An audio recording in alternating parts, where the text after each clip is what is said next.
Hi, my name is Todd Leonard. And my name is Herb Montgomery, and we're just talking. Please take a moment to click the like button, and if you haven't already, to subscribe. And if you'd like to get reminders from YouTube about our upcoming episodes, please click the bell icon. So each week, if you're new to this channel, each week Todd, Leonard, and I take a moment to talk about the upcoming weekend's lectionary reading from the Gospels. And our goal is to talk about those passages in the context of love and inclusion and social justice. And our hope is that our talking will be just talking as injustice, but that also something we might say during this time would inspire you alongside of us to do more than just talking. So, Todd, what are we looking at this week? We are in the Gospel of John, Woohoo! chapter 6, verses 24 through 35. But really, this is kind of just a part two of last week's discussion. Right. This is where he actually gets into what we were talking about last week. Yep. Yeah. So, for those of you who haven't watched last week's conversation, I would encourage you, if you have an interest, go back and give that a watch as well. But the challenge here in John chapter 6 is that Jesus is spiritualizing the bread, where last week was about feeding the multitudes, and how in the synoptic gospels it's actually about literally taking care of people's physical needs. It becomes spiritualized in the Gospel of John, to where you have now this theological debate over eating flesh and drinking blood, and then you get here in this week's passage, and they're chasing after him, and Jesus turns to them and says, you know, you're chasing after me, you're looking for me not because you saw the signs I performed, and signs is a big deal in the Gospel of John, but because you ate the loaves and had your fill. He says, do not work for food that spoils, but for food that endures to eternal life. And so there's this compare and contrast of the material world and the spiritual world. And the material here is denigrated, and the spiritual is uplifted and venerated. And then it comes down to, they said, our ancestors ate manna in the wilderness. What sign will you give us? And Jesus said to them, your ancestors ate, Moses's bread, that manna. They all died. They're all dead now. If you eat this true bread that I'm giving you, you'll never die. So he's even lifted. He's not only spiritualizing it, but he's even lifting it up as, it's inconsequential, like that manna. So what? So what that they ate the manna? The manna story, fine, they ate the manna, but guess what? They're all dead now. So again, this is just another example where the Gospel of John's version of the Jesus story, unique to all the other versions we have in the New Testament, the Gospel of John's version of the Jesus story is downplaying the material, spiritualizing the material, and then uplifting the material is significantly more important. You got any thoughts on that, Todd? So many. My mind is racing with a few different things. I'll start with this. Um, I wonder what the scholar's best guess is on the economic status of those in the Johannine community. I just wonder if they were in a better place Hmm? than those in the other communities that received the Matthean, the Markan, and the Lucan communities. Um, so that's one question I have, just because that would have an impact. That's because this passage works for those of us who are not worried about our daily bread. Yeah, if you're not hungry, if you don't need real bread, then of We course you have the can. liberty, the luxury, the free time to talk about highfalutin existential things. Right. Right. Um, so If we can anybody do had that. highfalutin on your bingo card, you just got it for tonight. You're welcome. Um, uh, when you think about Jesus feeding the multitudes, uh, most of those people coming to him are part of the vast working class who are eking out mere existence. Right. And so to get a freaking meal Would have been is a a big big deal. deal. Is a big deal. And it was something that would have been received with gratitude and would have, and who could blame them for being hopeful that this was a sign of something else that was to come. And in the synoptics, when Jesus feeds the multitude, the idea in those passages is this is supposed to be a foretaste of what I am wanting, and I'm wanting my followers to work towards, is that there is plenty for all. Mm. Um, Of and material food, not of some material spiritual. food, Yes. of material food, that there is not this that everyone is scrambling, constantly scrambling just to find enough to put on the table, but that there's actually that where your next meal is coming from, that you can that you have the ability to rest a little bit, you have to recuperate, and uh, so there is uh, so when so for John's Jesus to really denigrate this, it basically denigrates the people chasing after him as gluttons. It's a whole different uh it's like a bunch of people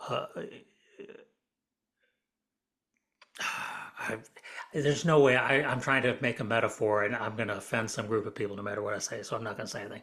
It's just there's it would be he he is he is saying, you selfish people, and you worldly centered people only worried Right. about your stomachs. You're supposed to be in the other realm, and Mm. this is just I mean he and perhaps he could he, there is a place to address certain segments of our society, and Jesus did this in the synoptics, of addressing people who were gluttonous, who were greedy, who were taking too much of But the it wasn't pie. those people desperate for physical The food. people coming out to hear him and getting fed from the 5 loaves and 2 fishes, those people were the ones who were barely making it, or if they were making it at all. Yeah, yeah. I'm writing down some thoughts here so that I don't forget them. There's also there's two things too that I want to point out that not only had the economic status of the church changed, and I appreciate you bringing that up because that's relevant. Social location matters. It impacts how we interpret the Jesus story. Mm-hmm.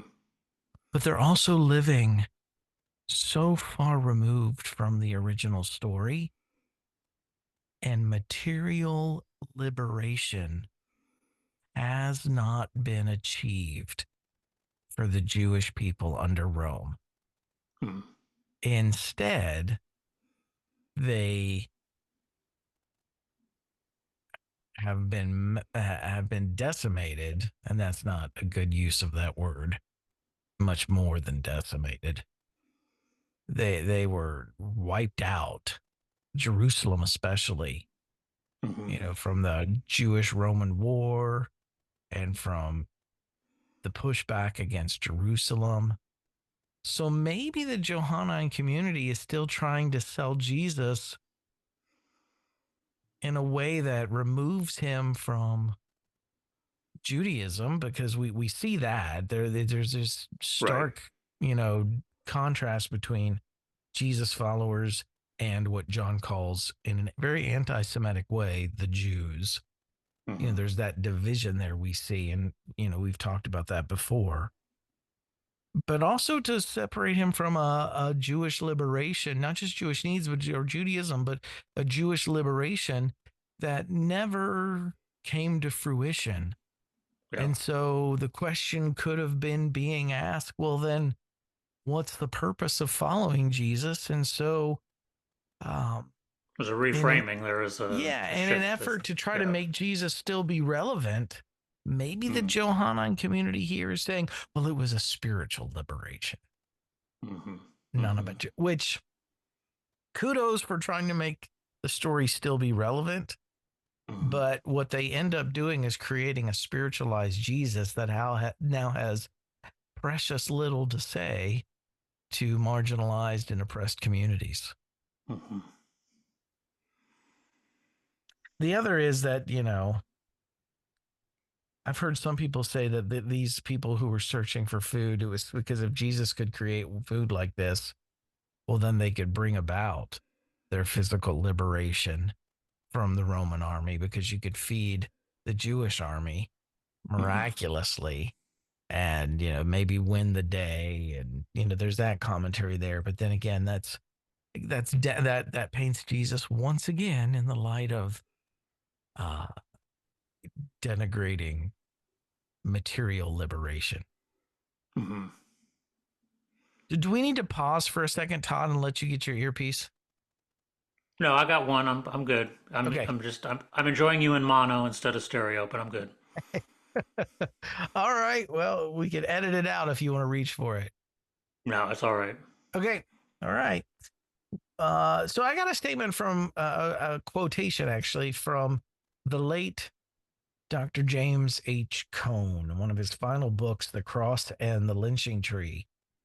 And I just want to share it with those interjected into our conversation tonight, um, because I think it's relevant. And this is on page 155. And this is where I think I can understand what's happening with the change of social location, with the economic status change, with trying to make Jesus still relevant, with a failed material liberation now firmly a firm reality. This is second generation Jesus followers. The Jewish people were not liberated from Rome at this stage still.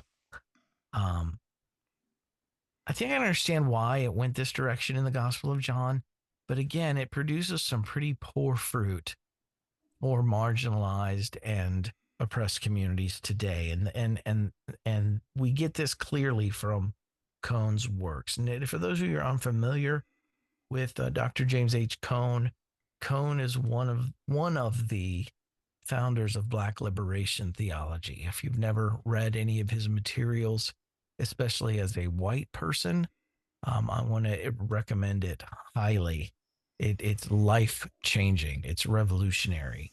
But in his book, again, The Cross and Lynching Tree, he writes, yet the Christian gospel is more than a transcendent reality, more than going to heaven when I die to shout salvation as I fly.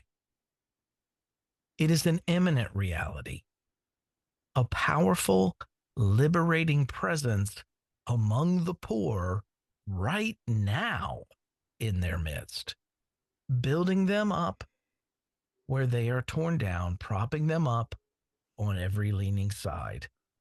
The gospel is found wherever poor people struggle for justice, fighting for their right to life, liberty, and the pursuit of happiness. B. Jenkins claims that Jesus Won't Fail You was made in the heat of the struggle for civil rights in Mississippi. And such faith gave her strength and courage to fight for justice against overwhelming odds.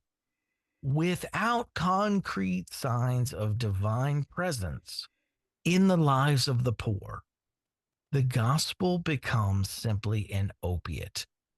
Rather than liberating the powerless from humiliation and suffering, the gospel becomes a drug that helps them simply adjust to this world by looking for pie in the sky. So when we take the gospel and we make it only about spiritual liberation or about getting to heaven, otherworldly things than our material reality, we're giving people a way to cope with things as they are, not Mm-hmm. showing how the gospel has the power to change things. And when you compare, we at least have to hold this intention with the other gospels version of the Jesus story, where Jesus, like in Matthew, tells us to pray for God's will to be done on earth in our material world as it's done in heaven. It's not just the heavenly focus. We're to be changing things here on earth. Matthew 6 as well, same prayer. We're to pray for God to give us our daily Mm-hmm. bread. And that's not spiritualized. That's material. In Matthew 25, the test in the great judgment scene there between the sheep and the goats was not how you gave people spiritual, clothing or spiritual food, or you spiritually visited them when they were in spiritual prison. These are these material, you fed me when I was hungry. You clothed me when I was naked. You visited me when I was sick and imprisoned. In Isaiah 58, rooted in the Jewish Hebrew prophetic justice tradition, it says, if you spend yourselves in behalf of the hungry and satisfy the needs of the oppressed, and it's not talking about spiritual needs, it's material, then your light will rise in the darkness and your night will become like noonday. In Psalms 146, verse 7, it says, he upholds the cause of the oppressed and gives food to the hungry. It's not talking about spiritual food here. In Acts 4, we've talked about this before, where the apostles, the early church shared their material possessions with one another, not just spiritual blessings, but their material realities with one another. And they eliminated actual physical poverty from among the early Jesus community. And the last one that really drives it home for me is James chapter 2, where James says, this is 15 and 16, suppose a brother or sister is without clothes and daily food. If one of you says to them, go in peace, keep warm and well fed, but does nothing about their physical needs, what good is it? That at least has to be held in tension with this Jesus that says, and John's Jesus that says, don't work for material food that spoils. Yeah, they ate that food, but they're all dead. You're going to die anyway. They at least has to be held in tension with this Jesus that wants to spiritualize everything. Yeah. But I love that. If you do nothing about their physical needs, what good is What it? good is it? There are so many churches I wish we could hear a sermon like that from, Yeah. where everything is spiritualized. Everything is about anything but people's material well-being and liberation. What good is it? And this is the thing. I want to be. This is the thing that strikes me the more I read what the Jesus of John says, and I just know how I say this is I say the Jesus of John. I'm not saying Jesus. I'm saying the Jesus of John is the Jesus of John. He says, I'm offering you uh, this spiritual bread. I'm offering you something that doesn't spoil. And in other places, he frames it in different ways. And to the woman at the well, he says, I'm giving you living water. To Nicodemus in John 3, he says, come to me, you must be born again. These, these spiritualized, metaphorical things.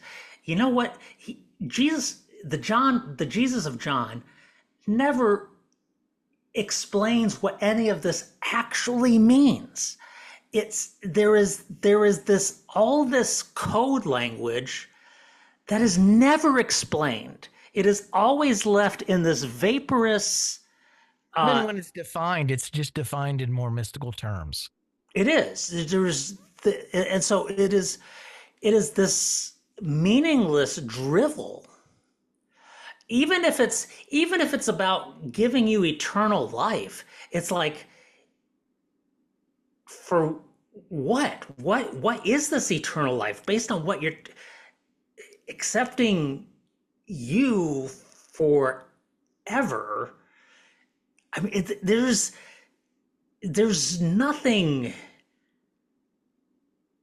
I mean, again, take this in the context of, you're just hearing this in John, and then if you're listening, to some of the other Gnostic things to say, take away your heaven imagery from the last couple chapters of Revelation. Just think about this in the context of, as this tradition is developing. When you're reading the Gospel of John, when you're reading some of the early things from Paul, where he's speaking of believing in the eternal life. What is there to this? What there's just nobody can really explain it, and I'm not explaining it. I just, the more I think about it, the more I come to, is like, what what have we all been talking about? But when you go to the synoptics, when you hear Jesus say, here and now, whatever happens on the other side, here and now, Mm. let's get bread in the mouths of the people who need bread. Let's get clothes on the back of the people who don't have clothes. Let's get shelter for those who are living on the street. I can get Let's my head around that. I can understand let's that. get people in community who've been marginalized. Let's educate people on the equality and the equity that's deserved by people of all races, and help restructure society to accomplish that objective. That's the type of stuff that makes sense. That seems to be okay. I can see that, and that seems to be like, what if there is a heaven? That seems like what heaven would be like. But I Mm. don't hear any of that stuff. I don't hear the Johannine Jesus or the Pauline Jesus talking about this afterlife where equity reigns, and where economic justice reigns, and where the power imbalance is straightened out. I don't hear about any of that in the sweet by and by stuff. What I hear about that is, it's like, it's the gated communities that a few people already have here, the rest of us who will get up there. But there's no talk about actually solving the human problem.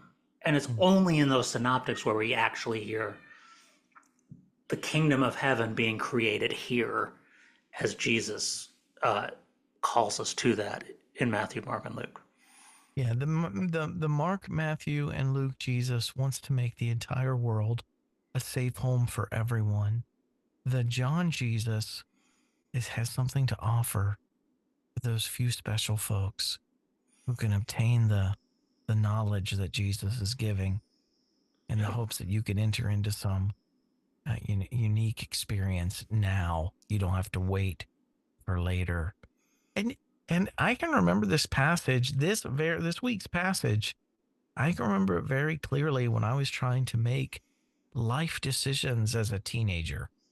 The whole reason I went to college and studied theology and went to school and did all of those things was the pursued going into ministry, was because I thought the the Jesus of John was the Mm-hmm. Jesus.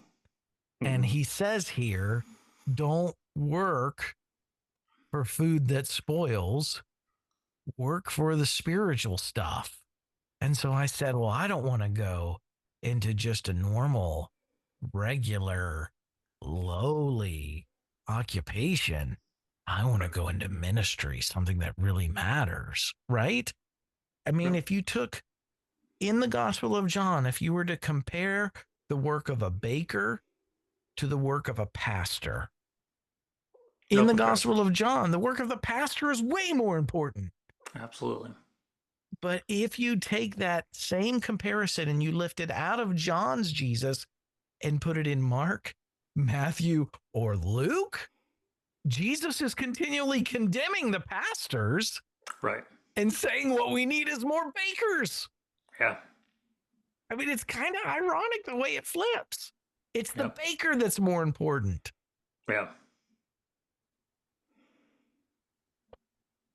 That's a lot to chew on. Again, James says, if you do nothing about their physical needs, how many church congregations have you and I witnessed in our ministry years that really were not concerned with doing much about people's physical needs? It was about, making sure their spiritual well-being was taken care of and making sure their ticket was secured so they could go to heaven, at some point in the future. If you do nothing about their physical needs, James says, what good is it? There are some Hmm. Christians who would say, well, it does a lot of good. It does a lot of good. The spiritual stuff does a lot of good. And even the Jesus of this week's reading says, they're going to die Yep. anyway. Yep. They ate the manna. That's great. They died. They're Well, going to and die so anyway. what churches that I've been a part of over the course of my life would do is what we had was we would have what other churches would call like revivals. We would have evangelistic series where uh, we would share gospel teachings and other Bible teachings to convert people to our church. Uh, Before we would do those, we would have felt needs events where we would provide food to the community or uh, But as a teach means to people getting to the more important teach thing. people how to Yeah. quit smoking, um, have a health clinic to provide free health services. They were not to provide, the purpose of those events were not to provide health care or to provide free food or to educate people on how to break free from smoking addiction. It was to provide That was needs. not their purpose. It was to get them familiar with the church so that they would then come and listen to the evangelistic series and get their soul saved. Because what we're only interested in is their soul saved and their butts in our pew and their money in our offering plate. Um, Well, you that's, even went there to the offering plate. I didn't think yeah. you were going to make that final step, but you did. Well, it's all part of being faithful to God, Herb. It's all about being faithful to God. Um, I mean, so even in your that's, story that you're telling, Todd, I mean, the physical needs are only a means to an end. yeah. If we just did those events and didn't have an evangelistic series afterwards, it was a waste of time. You would think if you only attend to their physical needs, what good is it? Exactly. Exactly. What good is it if all you do is save somebody from hunger? Where What where good is it? James has the opposite. If you don't do anything about their physical needs, if you only do something about their spiritual, what good is it? That's Yeah. ironic. I've never thought of that before. But we would say the exact opposite thing that James would say Yep. in that lens. So this is what I came to the conclusion of this week, looking just contemplating this week that yes, very much. I don't think there's any way to ever get rid of saving souls from the Christian faith tradition. That is just baked in. Hmm. We're about saving souls. And I don't want to say anything's wrong necessarily about that. I think methods and means can be critiqued, but you're never going to change that part. But what we have to stop doing is pitting saving souls against saving bodies. Hmm. That saving bodies is just as much a part of the Jesus tradition as saving souls is. And in fact, in the synoptic gospels and the epistle of James, saving bodies is a requirement for genuinely following Jesus. Yeah. Like if you're not saving bodies, if you're only saving souls, what good is it? Mm-hmm. But that is such a paradigm. It forces the paradigm shift on me. Mm-hmm. Mm-hmm. And I'm just thinking about where I used to be when I was heavily involved in ministry and those kinds of spiritual communities, the kinds that you just described. You know, it just forces the paradigm shift for me that if I'm just about the spiritual, if I'm not about saving bodies, if I'm just about saving souls, what good is it? Mm. That's heavy for me. Yeah. Yeah. Talk about a Christian faith tradition that catapults you into social justice work. Because if you're not in it, then what good is it? If you're not taking care of people's physical needs, what good is it? I'm just quoting James, just quoting the New Testament. That's heavy to me. That's so heavy. I think we just lost half of our viewership this week, Todd. Is that possible? Do we have enough viewership to have it halved? I don't know. Uh, Oh, that's you gotta. so. I cannot get over the paradigm, the power of that paradigm shift. If all you're about is saving souls, what good is it? That sounds so heretical. As a pastor, people told me at the end of the day that's what all my job was about, saving souls. Saving souls. Wow. All right. I don't know about Got anything you, else? but that is enough for me to chew on this week. Okay. Well, and Do with you that, have anything more to share? Do you have anything more? I just want to give a big shout out to the Gospel of John.